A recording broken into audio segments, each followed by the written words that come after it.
Welcome, everyone, to the Coaching to Flourish podcast. I am your host, John Andrew Williams. Today, I have the pleasure of speaking with Leigh Copeland. Leigh, how are you? How are things? I'm doing great, John. Things are going well. I'm really excited to be here. Thanks for having me. Absolutely. So Leigh is a graduate of the 1.0 Wellness Program and a certified wellness coach who has a practice, works with people in transition, men and women.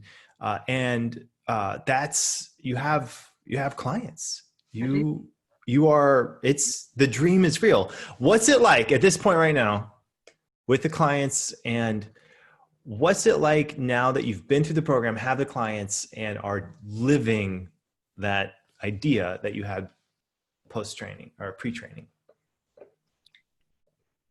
It's phenomenal.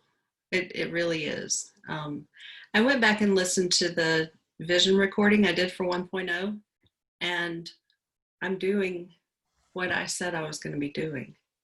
And, when I did the recording, I thought, this is cool. It's good to visualize and think ahead.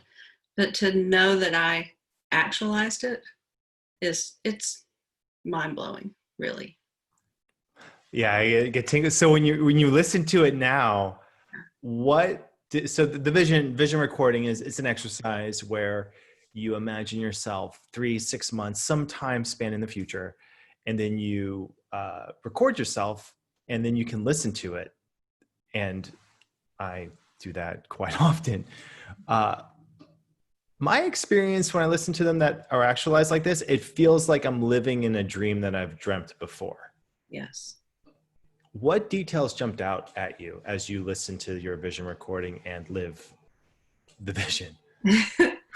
In the vision recording, I was pretty specific about my day, and that it started out with a period of intention. And I take that time every morning anyway to just kind of get my head on straight for the day.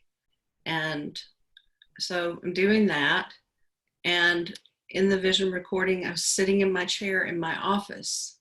And this is my chair, and this is my office.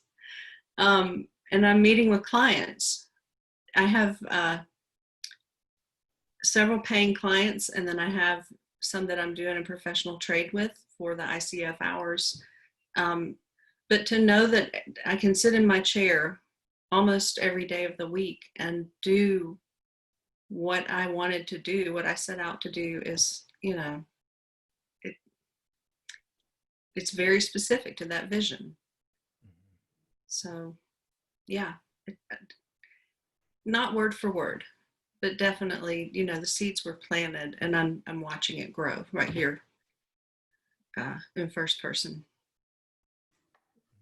That's awesome. Yeah. I remember way back when I had my coaching practice, back when we still had clients in Southern Oregon, and we lived in Portland.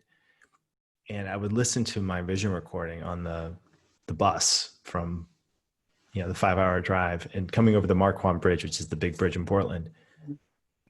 And I had this distinct feeling that I was living in the dream of the vision that I had for myself. How much do you feel like where you're at right now is dream versus, no, it's real?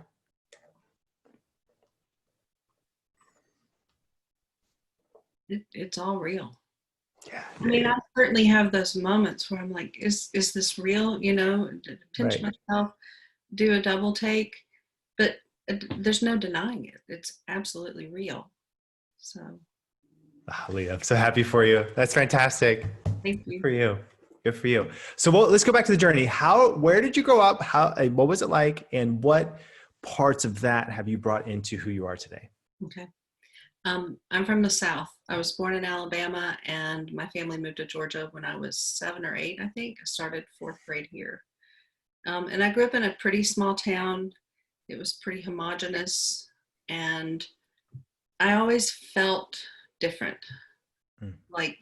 or that where I was living was different than what the world was actually like outside of it. And I craved difference. And so when I moved into town, into Atlanta to go to college, I realized that, this was a much clearer idea of what the world's really about. There are people that are different than me in all sorts of ways. And finding that not only gave me what I was looking for, but it also told me that it was okay to be different. And it's okay to be someone who kind of does your own thing, dances to the beat of your own drum. So it helped me fit in. And I've lived here, for most of my adult life in town Atlanta. I like it. I'm looking forward to exploring other parts of the country. And I don't think I'll be in the South for very much longer. So I'm listening to the universe to guide me for that part of my journey. Nice. But yeah, I mean, becoming a coach has crystallized that path for my future. And I didn't know that when I started my training. I set out to become a coach because I wanted to help people. I'm a helper. That's my, I'm a number 2 on the Enneagram, and it's my core motivation. But I think what led me to coaching was that I wanted to help people in such a way that it wasn't identifying who I was.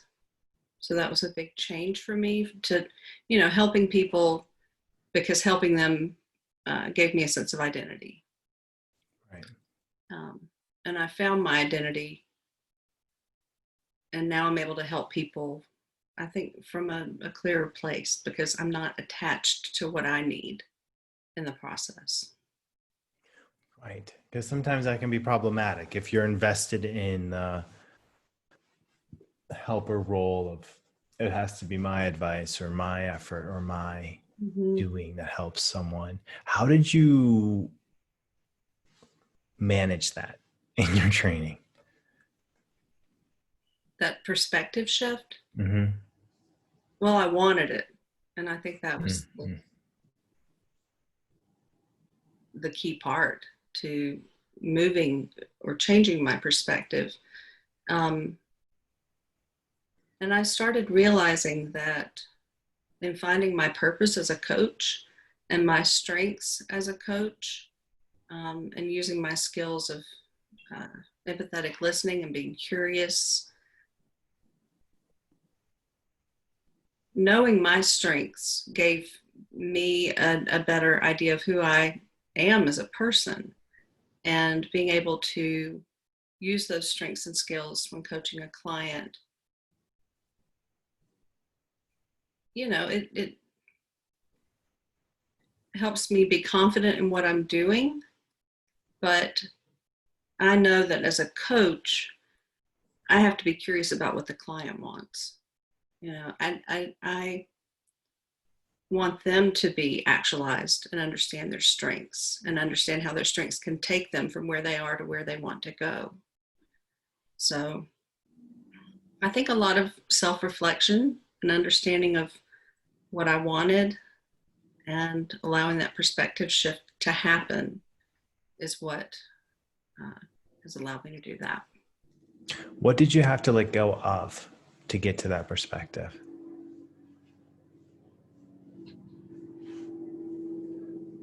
Insecurity is the word that comes to mind.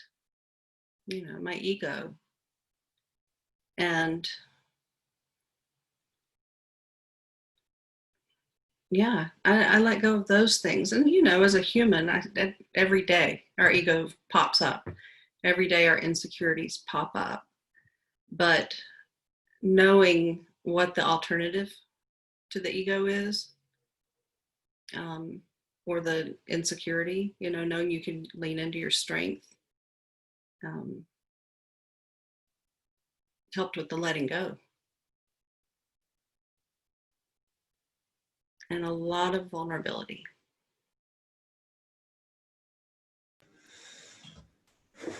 When you're working with a client, where do you place your trust? Like, where do you find yourself leaning into? I trust the process. Yeah. I trust the toolkit that I have and the resources and the training. And I trust the space that the client and I design together. Really, it's as simple as that. Leigh, I love your energy. It's very meditative. It can sink into it. Where do you I imagine your sessions go pretty deep pretty quick. They can, yeah. Where what surprises you about that place? The way it transforms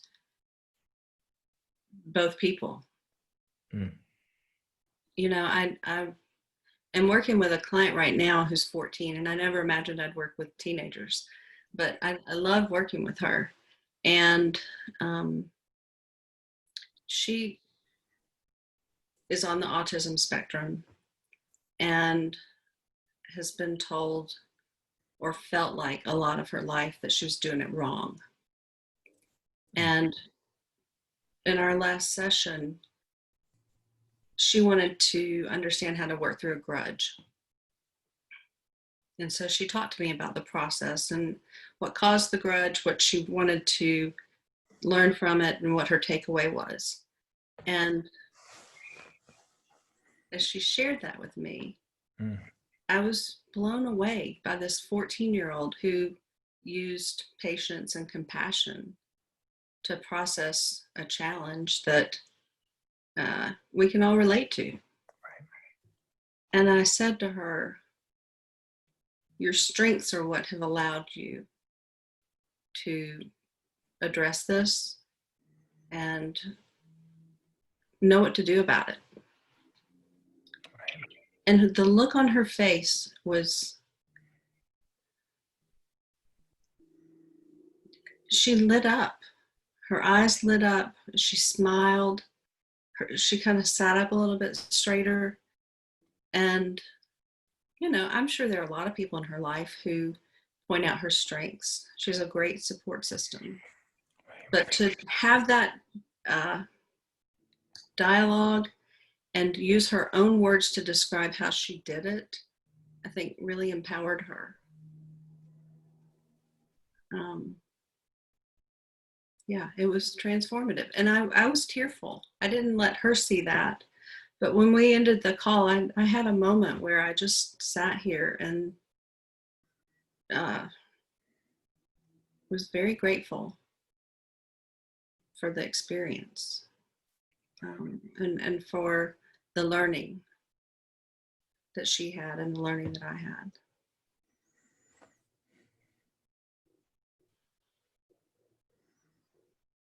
Yeah, these conversations change lives. It's it's why I love coaching. You know what you're describing. Mm-hmm. What first led you to coaching and to enroll in a program? I was ready for a change in my life. I've worked as a chef for almost 25 years, and as I am approaching my golden years and looking down my nose at 50, I realized that, you know, while yes, I can still stand on my feet 8 hours a day and cook, and I have the physical ability to do it, I don't know that I want to do this until I'm 70 years old. I'm not someone who imagines they'll retire at a young age. Like I love not just working, but I love exercising my purpose. So I knew that I wanted to do something where I was still helping people. I knew that I wanted to use my culinary knowledge versus my skills. And one of my best friends actually said, you know, you'd be a good life coach. I'm like, okay, something to explore. So I did explore it and thought, you know, I think this is something I really want to try, see how I do. And it's changed my life. I love that phrase, exercise your purpose. Leigh, I love that. How in the past, in the past, let's say 6 months, year, what's been some of the biggest ways that you've exercised your purpose? Hmm.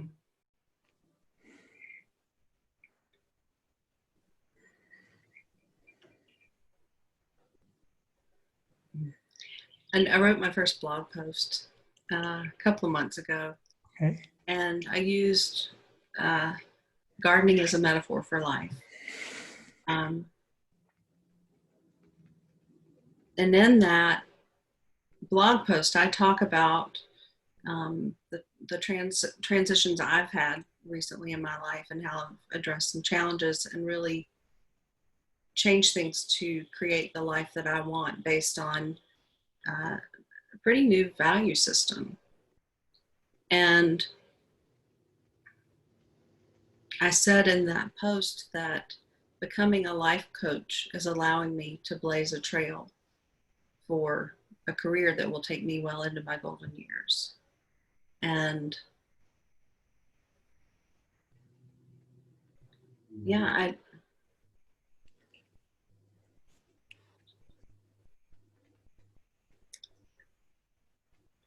you make your mind up to do something and you do it, right?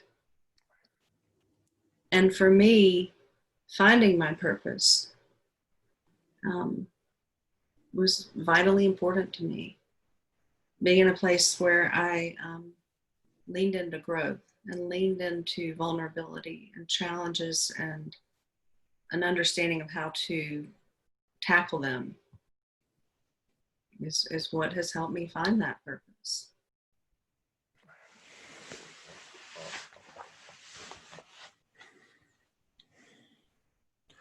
What did you find surprising in your coach training? Um, I just got butterflies in my belly. And it's funny because sometimes hornets show up. It's like, that sort of pay attention to me now energy. And Right. this was definitely not that. It was butterflies, which is cool.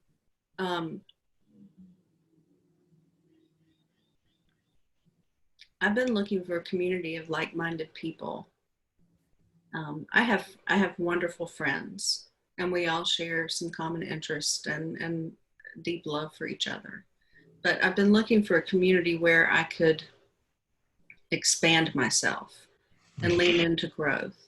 And I had no idea when I started 1.0 and that first night that I was in class with Jen and Andrew and Suzanne and Pooja and Matthew and Amanda and some other people who were there in the beginning. I didn't know the community that I had found. And it is in that blog post, I refer to it as my CTEDU tribe. All of the people that I have interacted with and come to know are a community of like-minded people. And it's a gift. It really is a gift. And I told Ashley yesterday, I don't take it lightly at all. So I think that's been my biggest surprise. Not surprised that it was possible, but surprised that it really, really did happen. Seems to be a common theme of your life in the past couple of years now. Like it's not, like it's possible, but it's happened. Like we've had this dream, and here it is. Right? I always find this is the perfect place to leverage and say, okay, so 2 years from now, what's the big dream? What's the next vision recording that you're going to make 2 years from now? 2 years from now, I'm living in Oregon, sitting in my office in my chair, working with clients, mentoring people, guiding people, coaching people, and continuing to actualize that purpose. And there's growth there. I'm not sure what it is. I'm not sure where I'll grow, where I'll want or need to grow. but I know that a growth mindset is a vital life skill to me. And, so I'll be living on the left coast, leaning into growth and living my dream.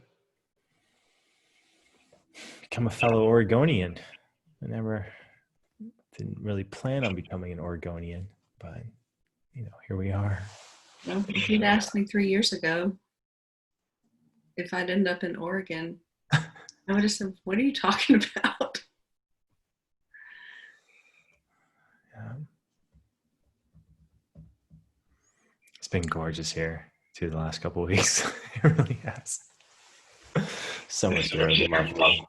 Yeah. You have to pay for them though, the winters. Winters are gray, but if you can deal with that, you're good to go. And this idea of purpose, I mean, like your energy around, there's some feedback, hold on. Your energy around living a purpose-filled life, it feels so deep and secure. Like it feels, how do I say it? Solid. Like there's a foundation here. What would be your advice to people who are unsure of their purpose or wanting to gain more clarity on their purpose?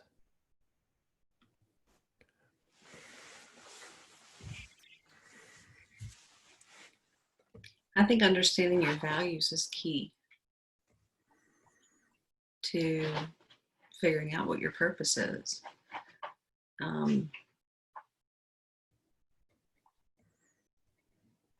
Your values and your strengths. And I know I keep saying that over and over again. I keep using the word strength.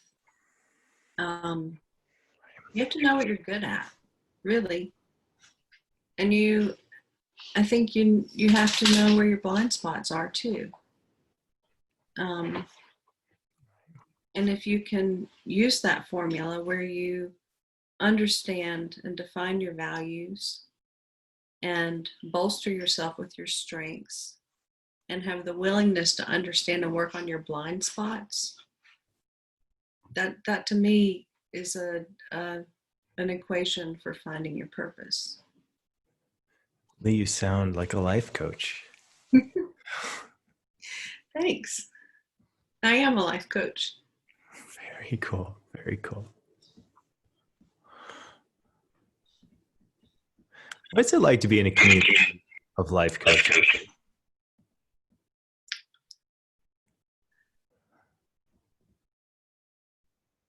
It's limitless. Right. You think about as coaches, the value we put on learning and exploring and being curious and embracing the life that you want. Being in a tribe of people that all have that mindset is hard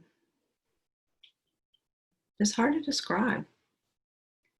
But that there's always someone in your community who is willing to help.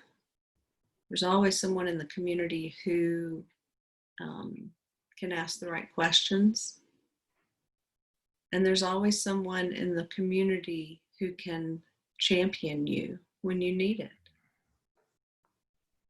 And those are the things I want to get back to the community. The community has a lot of reciprocity. And yeah, it's a precious thing. Mm-hmm. Yeah, I feel like it's a community that cares. Mm-hmm. It's a community that's generous. Yeah. And it's a community that's skilled. For sure. And that's a really awesome combination. It is. To be a part of.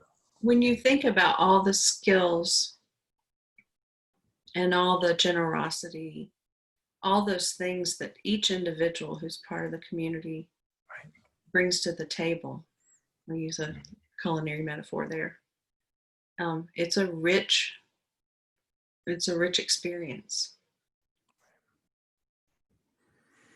I had all these food chef questions prepared, queued out. I just threw them all out the window, but I want to ask a couple now just because Sure. Okay. they're fun. Okay. How is cooking similar to cooking?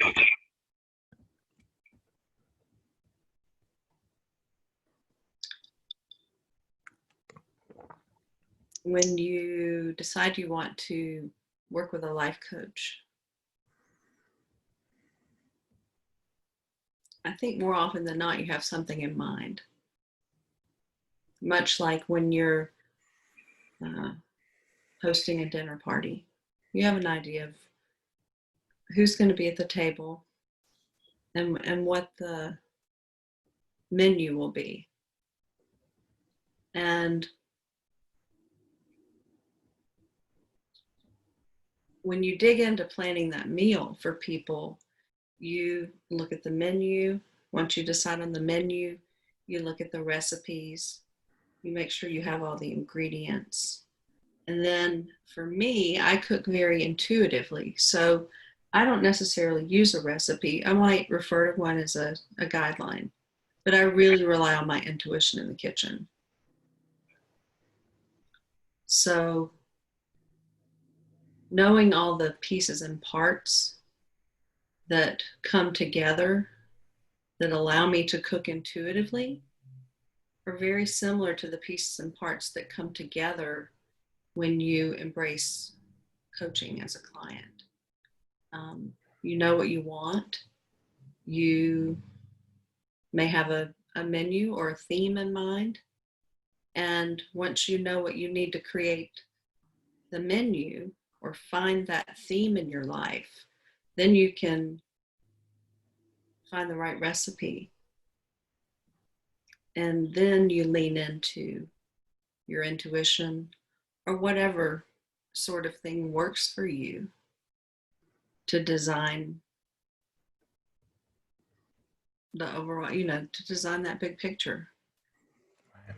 to design the feast. Right.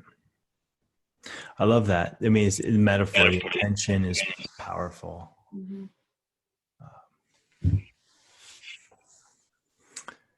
What's your favorite cooking movie? Oh, God.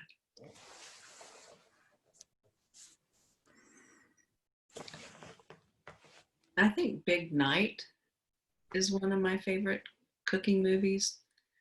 I don't know, have you seen it?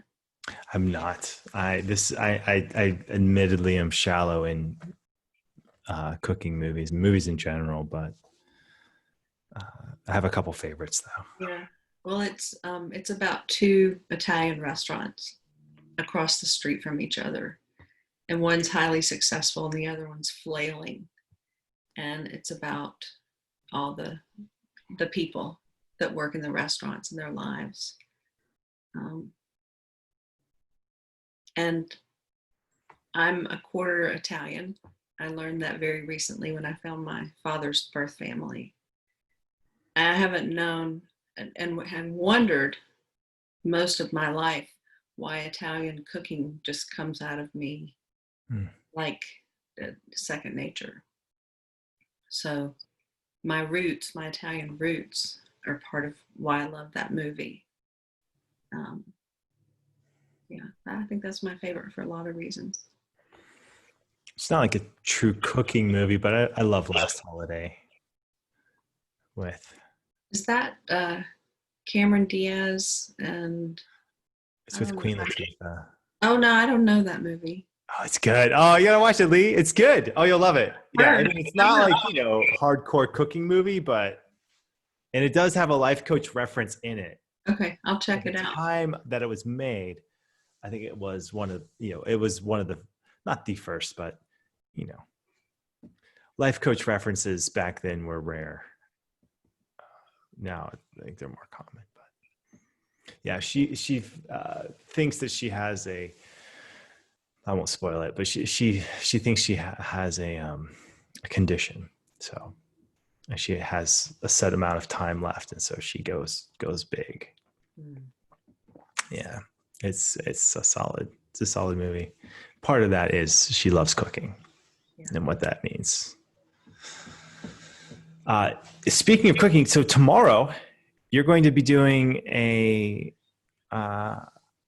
cooking class for Coach Train EDU. I am. What's on the menu? So I'm going to make blackened shrimp tacos with guacamole and pico de gallo. And I've got a couple of extra things that'll be on the menu, not necessarily part of the demo, but yeah, it's a fun, easy, super healthy meal. And I'm looking forward to it. Excellent. And so more information on that will be in the Coach Train EDU blog, how to join, all those things. And then last question, what advice would you give to someone who is just starting out going through the coach training?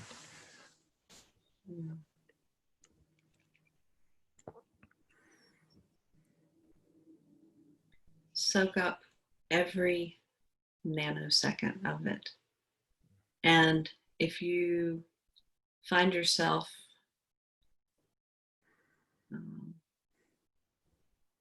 unsure of something, ask someone. Man, I can't tell you, Antoinette, like I have emailed her so many questions I did during my training, and she's wonderful, wonderful, and always helped me find the answers I was looking for. So use the resources that are available to you. Another thing I would recommend is lean into vulnerability. I think there's something really sacred that happens in that space. You're meeting in a room with strangers when you start. And sometimes it's hard to open up, or I don't know. I think sometimes we wear masks when we first become involved with a community or a group. But if you're willing to take off that mask and really be yourself and be curious, you're going to get everything you need and are supposed to get out of that training. Beautifully. It's a good place to stop. I love and appreciate your speaking to that power of community and what it's like to be on that journey for 6 months, meeting once a week. And you share life together. And you're coached and coach, you coach and coach people every week in this cohort of fellow travelers. And by the end of it, everyone's a different person. For sure. Well, Leigh, thank you. It's really been a pleasure. I feel like your energy is so meditative. Like I could just sit here and just be in coaching community. So thank you for this interview, and I'm just so deeply happy for you and living that dream that you set out for yourself. And congratulations on everything that's happened recently in your life as well. The clients, the forward progress, and everything. Thank you, John. I'm grateful. It's nice to be in this community of coaches. Yes, it is.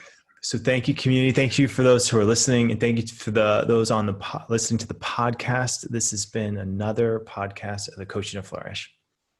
See you next week.